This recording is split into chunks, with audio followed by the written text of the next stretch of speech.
All right. Welcome to the Nerdy Rat Podcast. This is episode 0.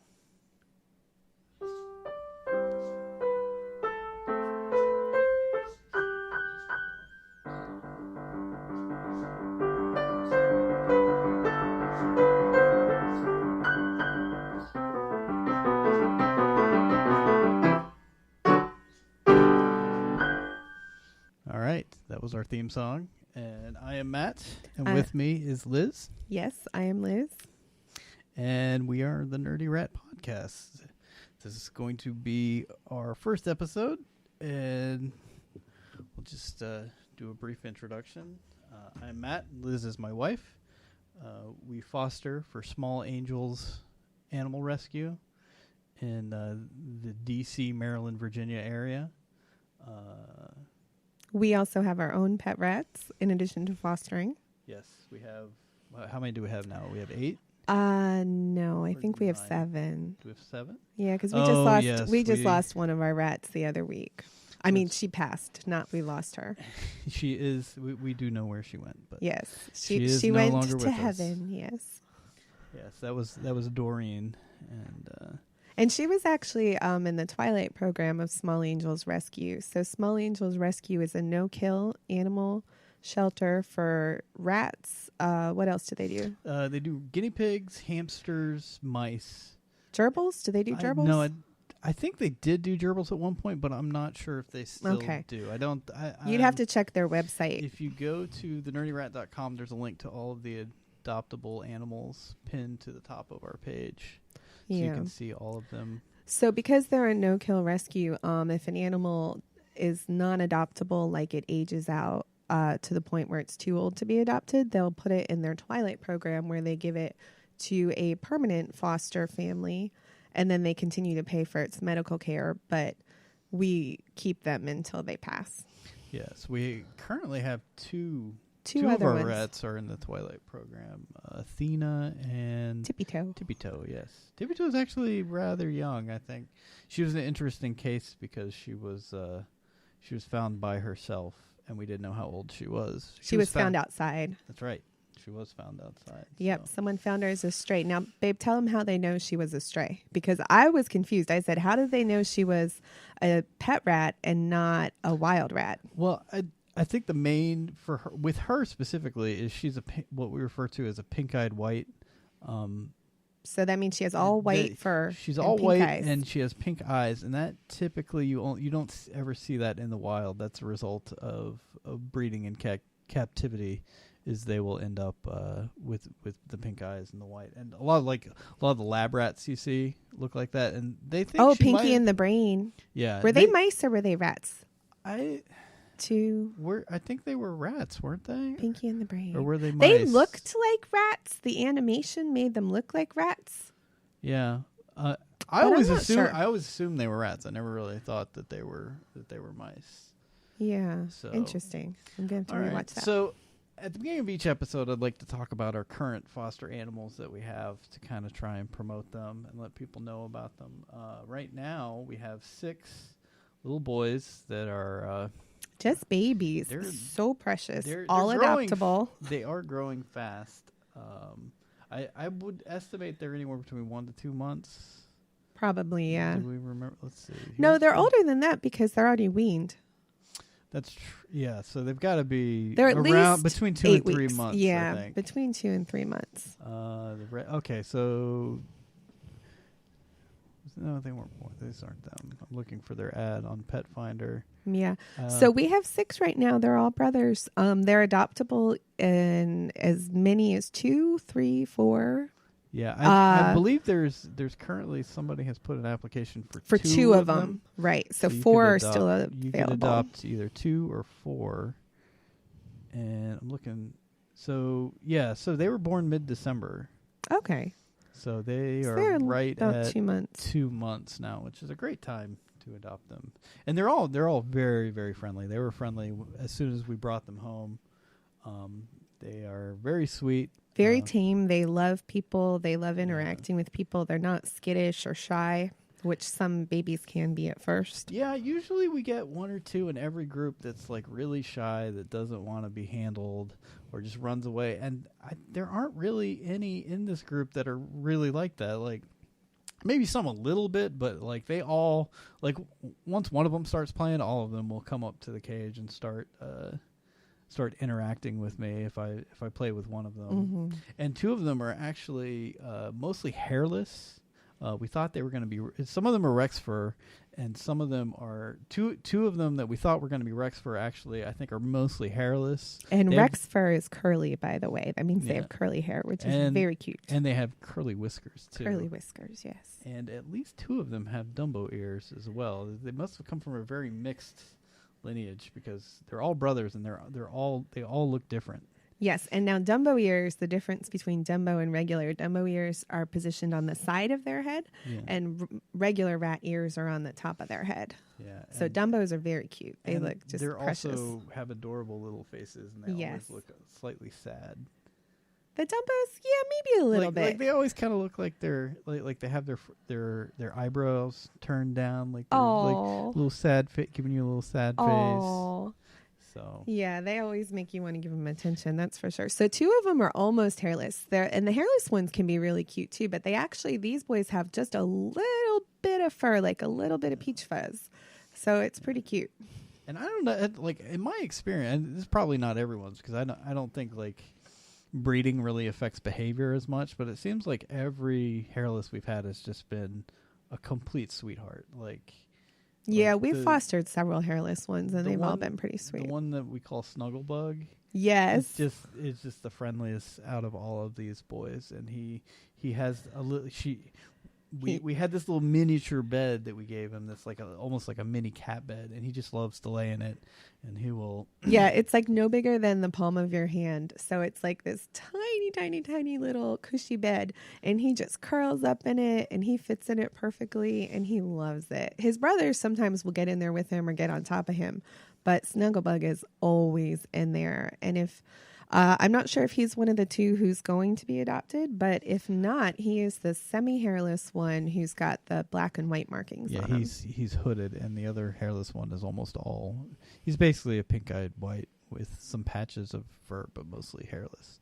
And when he was younger, he had more fur, but it just he kind of grew out of it as he got older. Yeah. You know, I would adopt Snugglebug and the other hairless one if we weren't already at 7 rats. Yeah, we already have a lot of rats. So, let's talk about spay and neutering, because that's part of the consideration for us too when we're going to adopt rats. For this first episode, I kind of want to go over. I wanted to just talk about some of the key points that I think is important to consider before you adopt, and we always encourage you to adopt whenever possible, instead of buying from a pet store. Well, yeah, and some people don't have a choice because of where they live, but here I don't really agree with that. Like, okay, if you don't have a rescue in your area, you rescue local shelters still take in rats. Yes, and a lot of times local shelters have no idea how to care for the rats. Exactly. And they don't really know what to do with them. And you can go on adoptapet.com and you can set up a search where basically anytime an animal that you with specifications that you specify, they'll email you that they're available in your area. And Adopt-A-Pet just works with nonprofits, rescues, animal shelters, things like that. So animals that need homes will be in there. And so if you live in an area that doesn't have a rescue and you want a pet rat, I highly recommend just spending the time and look for ones that you can adopt, because they come up pretty often. And if there isn't a rescue, which a lot of areas there are, you try your animal shelter. Yeah, your animal shelter will get them. If they're not in the moment that you get the urge to get a new family member. If you wait just a little bit, I think you'll find that one will become available, because people give up these pets all the time. And we over the past 4 years now that has it been 4 years? Probably about 4 years. You've probably been doing about 4 years. I was going to look up the exact date for the podcast, but I didn't actually remember to do that. But I know it was 2013. I think was when I started. I want to say it's August of 2013. Yes, that's about 4 years. the rats that I got before that came from Petco because I didn't even think about adopting. And it's not that I didn't want to. It's just I wanted rats, and the only place I knew to go to get a rat was Petco, and they were the only ones that had females, which is what I wanted. Mm-hmm. And but after I adopted, or after I got 4 from Petco, I had the sense to go and Google it and realize that there was a rescue right here in my area that does rescues for rats. And I'd like to interject that before I knew Matt as well, I had pet parakeets, and which I had just gotten at PetSmart. And same thing, I didn't think to look for shelters. And what I discovered later is that shelters get in pet parakeets all the time. So after one of my birds died and I wanted to get a second one, I got mine from a shelter. And so just consider any kind of pets you want, you're going to be able to find at a shelter. Yeah. People give them up. And one thing I found with pets, especially with birds that you get from PetSmart and Petco, they're never ever handled.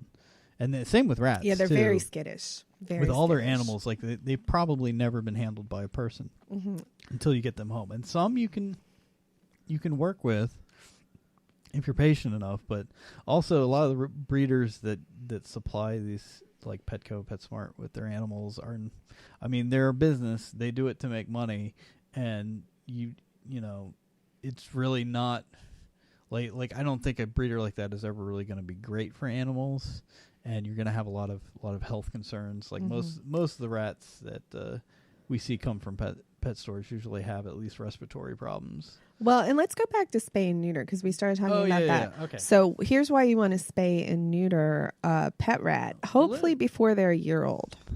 Yeah, really. There's really no point in doing it after they're a year, unless, of course, you have mixed genders. You don't want your babies. You don't want to have babies. But other than that, also it always keep an eye on it's frequent that you hear people come home with a pet rat from the pet store. A pair of pet rats that they thought were same sex, and they weren't, and then they end up with babies. In fact, we just got a lot into our rescue from that same situation. Someone had brought home a pair of pet rats. Turned out mom was pregnant. She had 4 babies, and then no, that was a different case. That was the one who wasn't even a pair. She bought a rat from the pet store, and it was pregnant. Yeah, and then she kept the boys in. Then she kept the boys in with the girls. All the girls that were past born. 5 weeks. You have to separate boy and girl baby rats at 5 weeks. That's sexual maturity. And then 2 of the baby girls got pregnant and then had litters. And then guess what? They got pregnant again. Yeah. And had second litters before the rescue was able to intervene. So let's talk about spaying specifically for just a moment. So I've always kept female rats, and I like female rats because they have a tendency to smell a little bit better than the boys. The boys can be a little stinky. And and so I'd always kept them, and one thing I noticed with my girls is they frequently get tumors when they get to be over a year old. Mm-hmm. They get mammary tumors. I lost 3 or 4 down in Florida when I was keeping rats before I really knew any of this, and we always had to put them down because you're either going to spend over $200 on a surgery to get a tumor removed. And that's if you can find a vet that's willing to do it, because we have great vets in this area, and so we will frequently specialize in small mammals. There's a great vet in this area that is very, very well versed in doing surgery on rats, and we've had her remove a number of tumors for us. It's gone really well. However, yes. However, if you spay a female rat before 6 months, it virtually eliminates the chance of them getting tumors, and pituitary tumors too, pituitary tumors are untreatable, and when a rat gets it has to be put down because it is no longer able to feed itself. Right. So we've had issues with a lot of rats in the rescue, especially that we've cared for in the Twilight program. They get the mammary tumors, and those can be removed. And the rescue will actually pay to do that because they believe in extending the rat's life as long as possible, as long as it's, in good condition. Yeah. However, the mammary tumors tend to come back. So we've had girls who've had to have multiple surgeries. Yep. And so Also, spaying them will prevent both of those types of tumors as long as it's done before 6 months. Yeah. And just to give you some practical information on that, and since I've started spaying all of my personal rats, I have had none of them develop these tumors. Mm-hmm. And out of probably what we've had, I want to say we've had maybe 6 unspayed girls that came from the Twilight program that were not spayed prior to coming in prior to 6 months, and by the time we got them, it was no longer worth it to spay them. And I think out of those 6, I think at least 4 of them developed mammary tumors, and several of them developed multiple tumors that had to be. I know one girl we had 3, and I think another one we had 2 or 3. Yeah, and then Doreen, who just passed, she had one, and she kept pulling her side open, and we ended up. I think the rescue ended up spending $600-700 or more on care. So, really, if you're going to have female rats, it's more cost effective to get them spayed. Yes. Because even if, there's a place, we have to drive an hour to go to a place that'll do it for $75, but even if I spent $150 to have it done locally, it's still worth it. Because you got to consider, when you're adopting a pet, you're committing to spend money on this animal. Even if it's they get really sick and you have to put them down, you still have to spend money to have them put down humanely. Right. So really, you're just managing your costs by getting the spayed, and they live longer, they're happier, and you don't have to worry about it. Dealing with aftercare from a tumor surgery is just a nightmare. It's difficult. And now, I do want to say though, our rat, in case you're thinking, oh my gosh, why did you give Doreen all these surgeries? Wouldn't it have been kinder just to put her down? She did recover from that. She did recover from pulling out her stitches, and she lived probably at least another 6 months having a very happy life. Yeah. So it's not like it was, a torturous end of the world kind of thing that she had these surgeries and whatever. But I mean, it would have been happier for her to have the spay surgery, which is minimally invasive and typically doesn't have too many complications, versus the having tumors removed, which is a much more complicated surgery. Yeah, the recovery time on the spay surgery is minimal.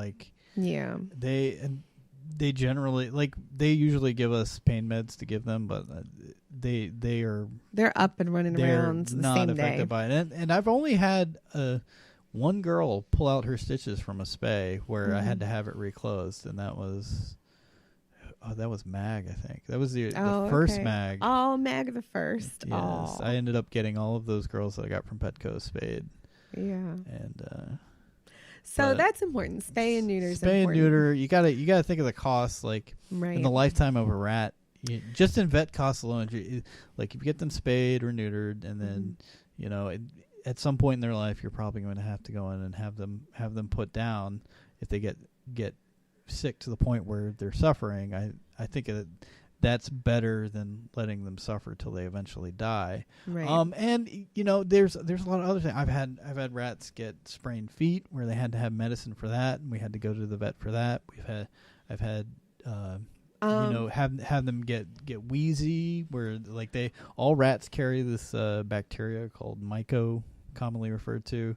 And now it's not contagious to humans. It's not safe contagious for humans. It's not contagious to humans or other pets. Doesn't affect cats or dogs. Yeah, things pretty like much that. all rats have it in the United States. A lot of them are kind of immune to it. It doesn't affect them as much. Some are affected more. And so it results in wheezing, hooting, coughing kind of things. And as they get older, they're going to start to succumb to that more. So you're going to want to keep them on antibiotics. Can help sometimes. And the thing with myco too, if they have a flare up of it, a lot of times they'll treat it with a mix of antibiotics from your vet, and that will control it and allow them. But it's not really a cure, so it's something that has to be kind of monitored throughout a rat's life. If you hear your rat squeaking, if you've named your rat Squeaks like I did because they squeak, that may be a sign that something is wrong. Now, not if they're squeaking if somebody's wrestling them and pinning them down, not in dominant struggles, but if they're just kind of just squeaking, sitting there hooting. and they're like, like then you definitely want to get them checked out. Definitely. And let's talk to the life of a rat is only 2 to 3 years. So that is something to consider if you're thinking about having pet rats and you've never had them before. They are so precious. They are so wonderful, but they will break your heart again and again and again. Now, I still love them, and that doesn't prevent me from just going right out and adopting another one. But it is hard. You don't have them for very long, and you love them so much, and they have such individual little personalities, and you lose them pretty quickly. Yeah, you know what drives me crazy is when you go to these pet stores and they're like, you read their documentation, they're like, oh, this is a good animal for a child because they don't live that long. It's like, well, terrible. Are you ready? Is your child ready to learn about death? Then get this animal because in 2 to 3 years you'll be having that talk with your child. Yeah, that. I mean, that's I don't think it makes it any less of it. Like people think it's like, well, rat's only $10. It's like, well, I can go adopt a dog for $50. Like it's still at the shelter. That has you're not nothing pay to that do much. with my emotional attachment to that animal. Like, so let's talk about the personalities of rats and why they are such amazing pets. I think a lot of people, we hear people with questions coming into the rescue, like, oh, what does this rat look like? Or what does that rat look like? And they like, oh, can you take pictures of them? And then they pick the rats based on what they look like. And that's like, I've never really cared about what the rats look like. They're cute. Like, don't get me wrong. Dumbo rats are adorable. Yes. Okay. But I would rather adopt an animal based on its personality than it's what it looks like. And I mean, like, and personality, rats have such distinct personalities once you get to know them. If you have a rat that's like aggressive, you can work with them and you can probably get them to stop biting you. I've done it with the mama rat that we had that was one of our couple months ago. Now, again, not all rats bite, and they're typically most often going to bite you if you put your hand in their hammock while they're sleeping, or you put your hand in their box while they're sleeping.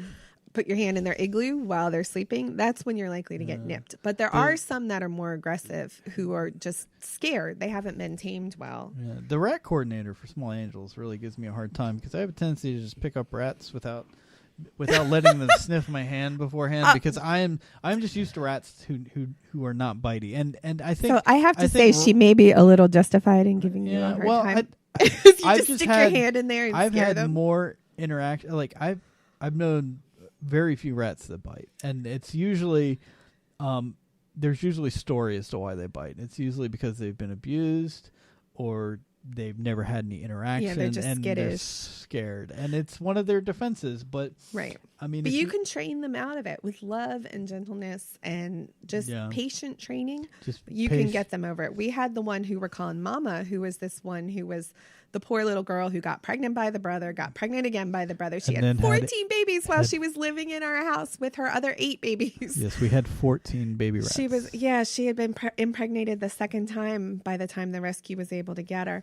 So we called her Mama because she certainly had plenty of babies. And she started out being very nippy because she was caring for all these babies. She wasn't just nippy. She straight up took chunks out of my hand multiple times. Yeah, she was scared. She was scared. She came from a bad situation. And she was protective of her she babies ended up too. So sweet. She became the sweetest little girl because we just, Matt practiced picking her up with gloves and handling her real gently, and we would let her sniff our fist. We'd give her treats all the time so she'd get used to getting treats. By the time that she went to go live with another foster for her forever foster. Yeah, forever she foster into the Twilight program. I would just reach in and grab her without even letting her know I was there, and she had no problem with it. And she was fine with me too. But she was more comfortable with Matt at first, but no, not all rats that bite will not all rats can be rehabilitated because that is true. Every rat is different, just like every person is different. That is true. Every rat I've ever had has had a distinct personality.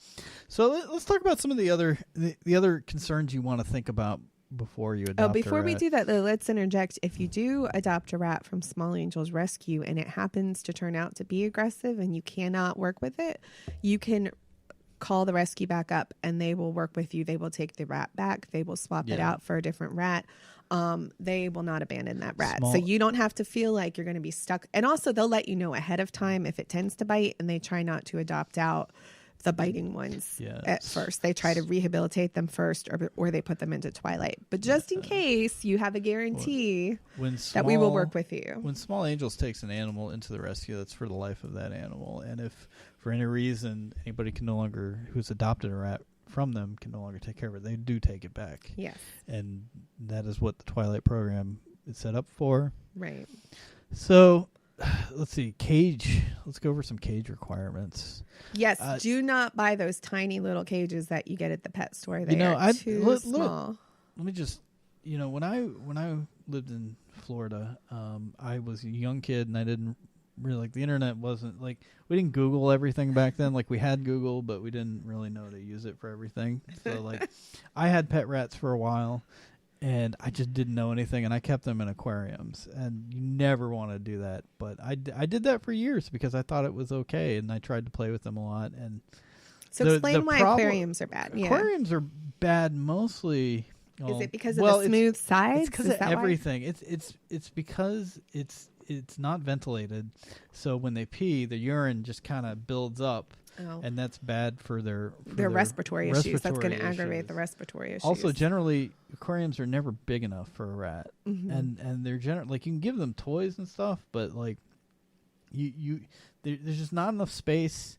Bad ventilation. It's just never really a good idea. Now I've seen some people take aquariums and put a giant wire thing on top of it. That's kind of okay, but I'm still not a fan of it. No, it's still not going to let the air flow through it. Yeah. Now I know a lot of people get the Pet Manor from PetSmart, which I had for a couple of years, and I think for 2 rats, it's not the worst cage. I really do not like it. When I got I had 2 rats in there for a couple of years, and then I got a third and a fourth, and it was just clearly way too small for four rats. And when I got my newer cages too, I realized the problem with the Pet Manor is that it is not really wide enough. So they've got a lot of space to crawl up and down, but they don't have anywhere you can barely fit a wheel in there for them. And it's just kind of a smallish cage. I think the minimum I would get now would be a Martin 680, which is the standard cage that our rescue uses for all of our fosters.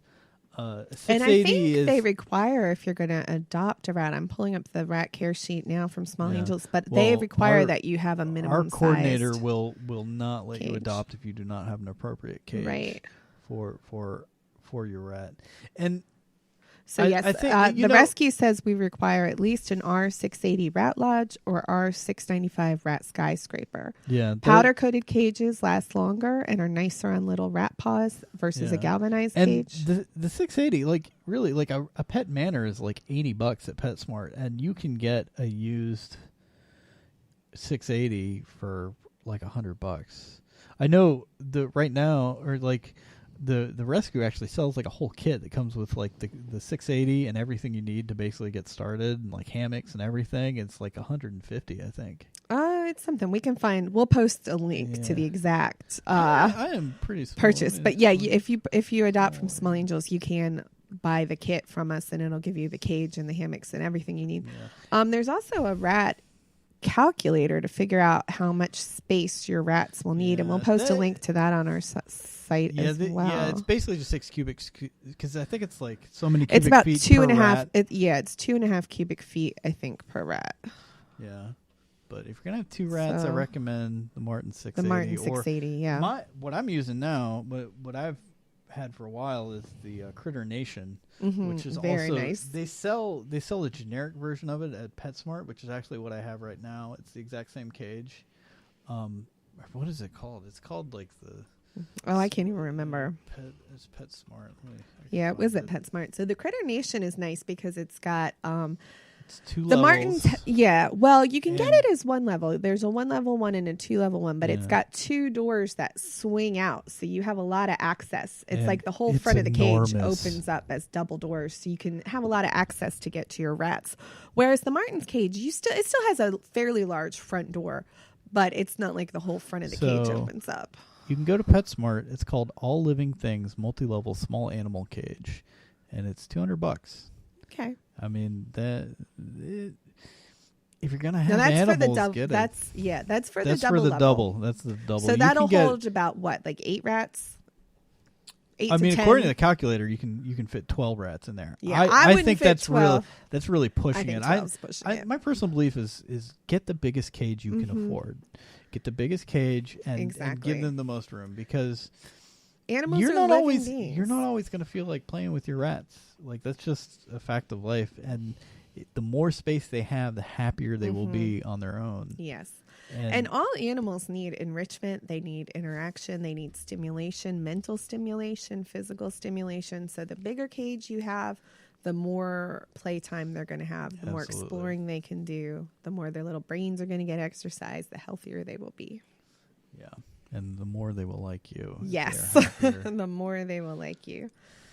So why don't we talk about diet concerns for rats? What do you want to feed them and not feed them? So there's a couple of different ways you can go about this. There's Sue's rat mix. That's like a list of a bunch of different things. Let's see, where is it? It's on rat. Yeah, Sue B's rat diet. This is actually kind of what I based, and some of the stuff I have trouble finding sometimes, and it's like dried fruit, pasta, sunflower seeds, and then oats, wheat cereal, puffed rice cereal, total cereal. You want any cereal you get, you want to try and get ones that don't have sugar, but almost all of them do. So, but And pretty that's- much a rat can eat anything a human can eat, with a few exceptions.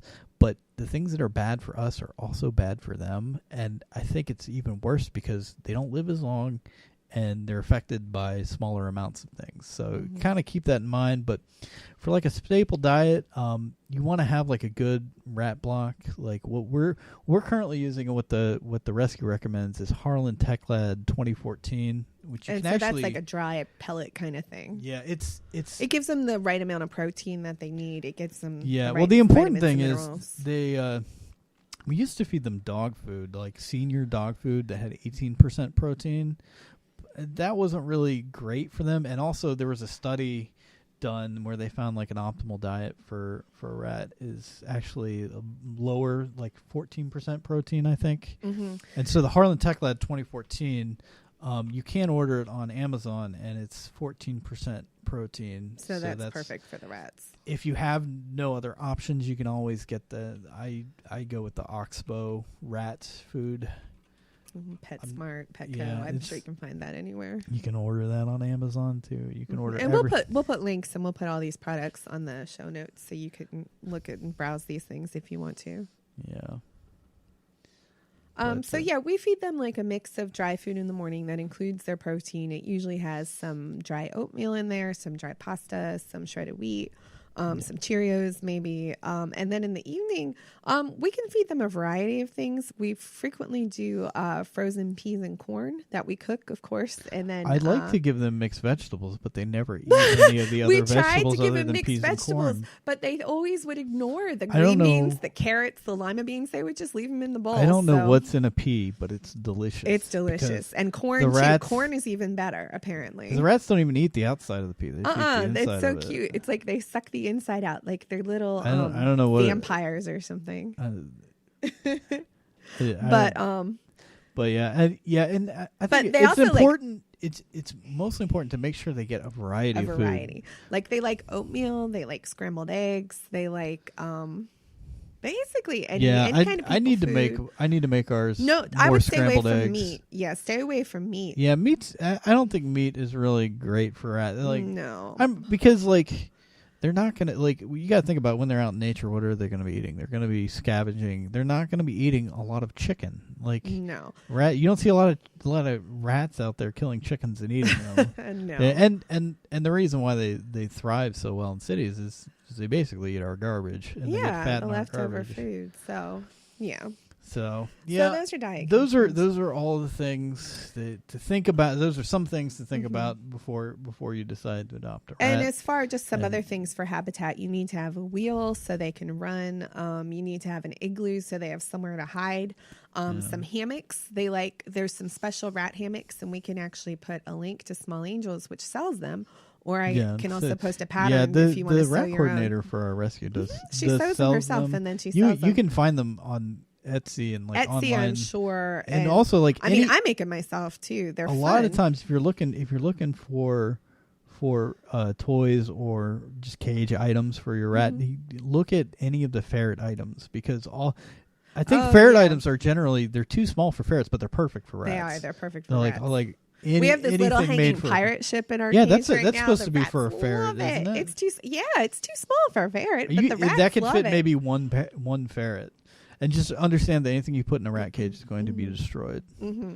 So don't right, put exactly. Your anything hammocks are going to get ripped up. I mean, but they like to sit in them. They like things they can hide in. They need some things to chew on to keep their teeth that's down. why like the mix I use, I always try to include like some pasta, because I think pasta is really good for rats to chew on them, because their teeth are always growing, so they need to be using those teeth to get them down. And sometimes when they get older, when they can't eat as much, you'll see that their teeth start to kind of grow out of control. And you might need to take them to the vet and get the those vet filed. the vet can clip them, and sometimes it's needed if they're overgrown. So.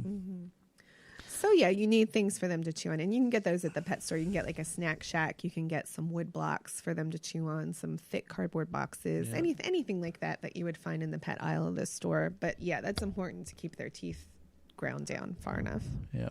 Okay, so let's move on to the nerdy part of the nerdy part of the Nerdy Rat. So we saw Lego Batman last week. Yes, Lego Batman. I loved it. I thought it was the perfect Batman movie. It really was, and I feel like like Lego, whoever's making these Lego movies like can't do anything wrong. They are smart. They are funny. Yeah, and I mean how many Batman movies have it? Batman movies are coming out like every 6 months at this point. And trust right? me, we see all of them. And it's like, how do you? I was really curious like how they were going to handle it, and like the first opening scene where I think included like every Batman villain ever, like including such greats as the Condiment King and Gentleman Ghost. Oh, Egghead, King Tut, Egghead. Yeah, it had like the 60s. TV not only that, ones. It had the comic ones. but it had the Two-Face, Billy D. Williams as Two-Face. Yes. Which now he only had a couple lines, which disappointed me. I wanted to hear I would more love of to him. watch an entire movie. I know. Billy D. Williams, because Two-Face. of course, remember, as any nerd listening to this show knows, but a non-nerd might not know, he was of course Harvey Dent in the Michael Keaton Batman movie. That's correct. Yes. And that's why he was replaced as Two-Face by Tommy Lee Jones, but he was, he was the first. Harvey and this movie was a little bit of a tearjerker. I feel like, especially for Batman. They really focused on the Bat family a lot, and the whole story is about how Bruce Wayne has kind of shut everybody out of his life because he lost his parents. Exactly. And how about this? Here's a Batman movie where they don't have to show you the death of his parents. Yes, they didn't. Because apparently that's like every time you have Batman, you got to show his parents dying. No, they did have a family photo. They did have a family photo. Yeah, they had the family photo, but it was more of like him. It wasn't showing him dying. It wasn't a crime scene photo. It was like a selfie he took of his parents. He's like looking at looking at them fondly, remembering, and that was like a nice tie-in later to when he kind of finally accepts that like he needs to let people into his life. And it was very touching. Important. It was very touching, but it was also very hilarious. Yeah, and the whole relationship between him and Joker was great too, where Joker's like, why won't you say that you hate me? Why don't you say that I'm your he's like, who's your greatest villain? He's like, Superman. He's like, he's not a villain. Oh, it was perfect. Like just the dynamic of them needing each other, needing to hate each other, and the hurt that Joker feels at one point when his eyes well up and like he starts to cry. Oh my goodness, it rips your heart out. I really appreciated Zach Galifianakis as Joker too, because he was just playing it kind of straight. He wasn't really trying to do like an impression of anyone else's Joker. No, and he didn't need to because the writing was so good. I mean, the dynamic between Joker and Batman was so well thought out that he really didn't need to add all these crazy antics to it. Like the story was good. And I think they had a reference to every single Batman. Oh, every Batman. Ever. And Yeah, I mean, Every single one. Yeah, it was pretty good. Yeah, it was great. And I appreciated that they had a lot of female characters in it. The only starring one was Barbara Gordon. Yeah. But who was, by the way, played by Rosario Dawson, who of course is Night Nurse from what is that? The Daredevil, right? Well, and she's been in all of the Marvel Netflix films as Night Nurse. Not the films, the TV shows. Yeah, the TV shows. Yeah, Night Nurse. But I liked that they actually really did try to bring some more equality to it. The mayor was a woman. Chief O'Hara was a woman. The mayor was Mariah Carey, right? Yeah, the mayor was Mariah Carey, rocking it. Well, and, I like the idea of Commissioner Gordon retiring and then Barbara. Yeah, Barbara took over for him, so she had over. and she was a well thought out role. She wasn't. I felt like she wasn't necessarily overly stereotyped as a woman is in this role. I mean, it was a little different, but it was.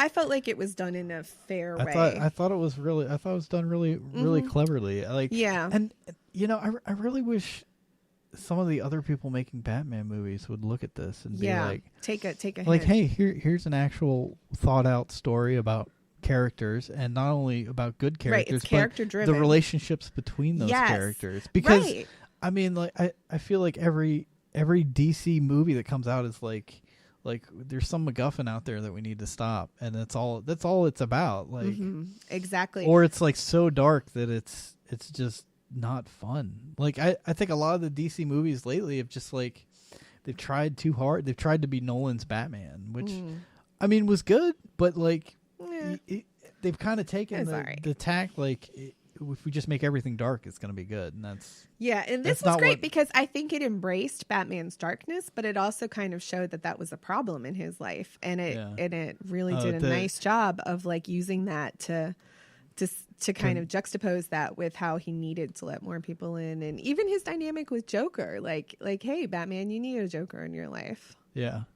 Let's talk about the music in that movie. Oh, the beginning, yes. I think all the music in the movie, but like...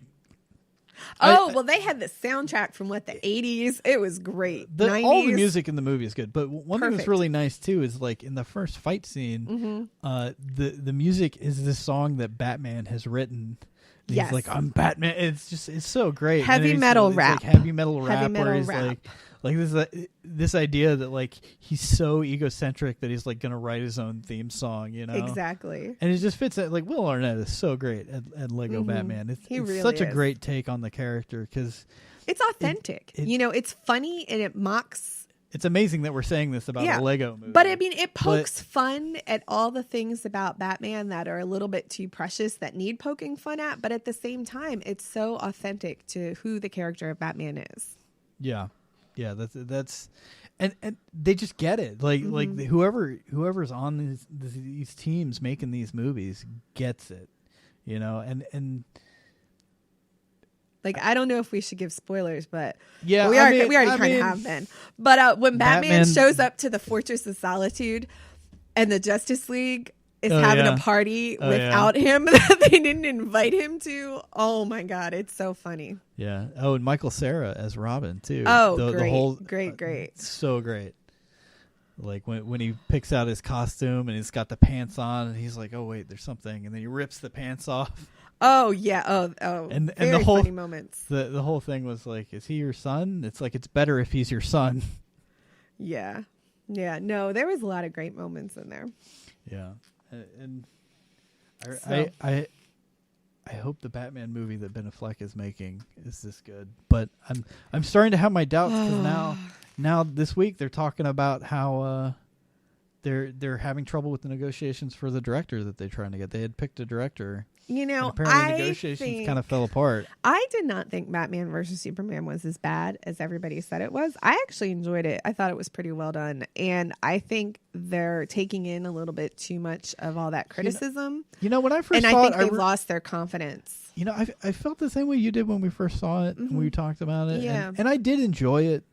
But like the more I thought about it, the less I kind of liked it as a movie as a whole, because I feel like it really was kind of over, like it was darker than it really needed to be. Yeah, but I guess I feel like if you're not going to be Lego poking fun at the Batman-Superman rivalry, I mean, a rivalry between Batman and Superman is dark. I mean, by nature, it's going to be dark. Yeah, I don't know. Like, I liked it. Like, I was okay with it when I first saw it. And then after watching Suicide Squad. Suicide Squad, don't even get me started. Amanda Waller, amazing. I would watch that movie again just for her performance. Who played Amanda Waller? Was it Viola Davis? Yeah, I think it was Viola Davis. And you know what I was thinking about too the other day was like with Superman versus Batman. Like, I have no desire to see that movie again. Like, do you want to watch it again? I would watch it again. Really? Yeah, I would. I liked it, and I liked. I don't know. I liked it. I thought it was a good movie. I would watch it again. Well, hopefully the Batman movie will be good. I think Ben Affleck is really good as Batman. I think it's good that I thought Ben Affleck was a good Batman. I think it's good that he's not going to try and direct it because I think that would have been a mess. I mean, he's not so full of himself. He's like, I can do everything.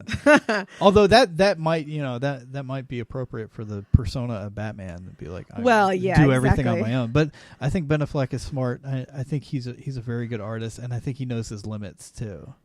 Yeah, I think he did a good job playing the role. I know apparently like Kevin Smith has said this would never happen, but I would love to see Kevin Smith direct a Batman movie for Ben Affleck because I think he would do a really good job at it.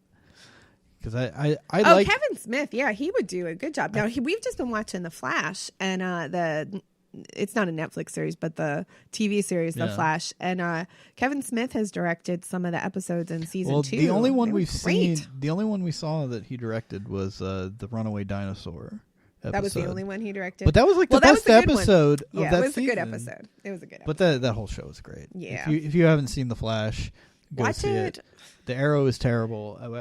Don't watch The Arrow. Oh my goodness. And sometimes, I don't want to be too mean, but sometimes they have the Arrow actors on The Flash to do like crossovers and stuff. Some of them are fine. I'm not going to name names. Some of those actors are fine and I like them just fine. But some of them are clearly less qualified and the writing is less. The writing goes to shit every time the Arrow team shows up. It's noticeably worse. Yes, but The Flash is great. So great series. Seasons 1 and 2 are on Netflix right now. I keep asking people like when Arrow gets good, and they're like, "Oh, season 2 gets good," and like I'm at the end of season 1, and it's kind of getting better. I wouldn't say it's getting good. Like I like the Felicity character. Yeah, I like Felicity when she shows up. Well, I like her when she's on The Flash. She becomes like more of a permanent part towards the end of season 1, where I'm at right now in season 1 of Arrow, but one thing I realized when watching the first season of Arrow, it's just Batman Begins with Arrow. Like the story is ripped straight out of Batman Begins. Yeah, I guess so. Well, I mean, I had to bail out after watching. I know you haven't seen it, but I kept watching those episodes, and basically the end of season 1 is the exact end. If you go back and watch Batman Begins, it's the exact same story. They're talking about destroying the city, just like the League of Shadows did in Batman Begins, and I was like, oh my goodness. This is Batman. And I think that's what they were really going for. I guess they couldn't get like a Batman TV show, so they were like, well, let's just do Arrow and make him Batman, I guess. And I mean, I don't know, at least it gave us The Flash. The Flash is amazing. Yeah, The Flash is great. The guy who's playing Flash, like he gets that character. Well, everybody, I think, gets their character. Yeah, but it's well written, because I really have a lot of beef with things that are not well written. And I felt like a lot of the problem with the Arrow was not necessarily the character's fault, but the writing was weak. You know, it was written. Well, my problem with early Arrow was I thought the actors were all terrible. The guy who plays Arrow, I could not stand him. Like he's not a terrible actor, but he's just not. I did not like him as that character, and I don't think anyone on that show was a particularly good actor. I think in The Flash, I like all of the characters. But see, and I think all of them are acted pretty well. Yeah, but see, I'm going to say that I think some of it though is the writing. I mean, it's hard when you don't have good writing to do good acting. It is really hard, and I think the writing is weak. So the writing in Flash has been really good. It's been good. Like the characters are complex. You know, there's an equal number of female characters to male characters, and they're complex. They're real people. They interact with each other and with the men in real ways. So it's like a nice balanced show. And there's actually things going on with characters that aren't the Flash, which I think exactly what you need to make it feel like a real world. Like it's not going to feel like much of a story if there's only one person who seems to have a 3-dimensional life. Yeah. And that's the great thing about the Flash, is that everybody has a 3-dimensional life. Now, the thing I don't like is Supergirl. I liked the characters. I liked a little bit of the writing, but a lot of the writing I felt like was overly expositional in Supergirl. And I felt like in Supergirl, it's lazy in that they don't throw in enough side characters. Like they keep making, we've only watched season 1, but like they keep making her sister be like this super, I don't know, character filler. Like whenever they need an expert on anything, magically her sister knows how to do it. And it's like, that's not how real life works. The comic book, right? Like, calling it the comic book writing, but like the writing that involves like the stories of like what's happening and how we're moving from point to point in Supergirl was terrible. Exposition. It was like, oh my goodness, this is happening on this street. How do you know that? Because we have a magic computer. We're at a computer and we know everything. Exactly. And like instead of having like a tech specialist who just comes in and has a walk-on role or a walk-on line, like other shows do that.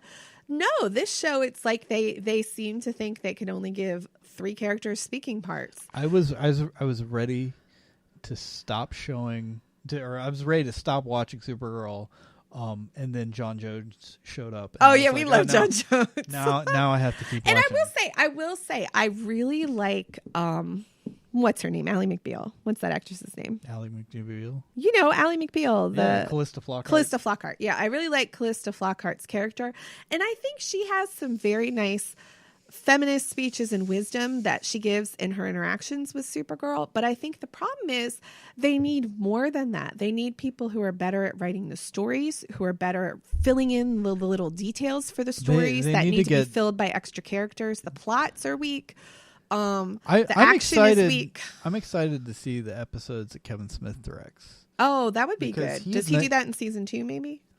I think it was season 2, yeah. Okay, but that'd be good. He's an amazing writer. He can write dialogue. Yes, he can write amazing dialogue. Like he could write 2 people talking about anything. Mm-hmm. And it's just I agree with that. So I hopefully that'll improve, because I mean the show's really still enjoyable to watch. It's not like Arrow where I couldn't even keep watching it, but I just feel sad that the writing's a little weak, and I think it needs to step it up. Yeah, I hope it does. I hope so too. I've not been impressed with Legends of Tomorrow. Oh no!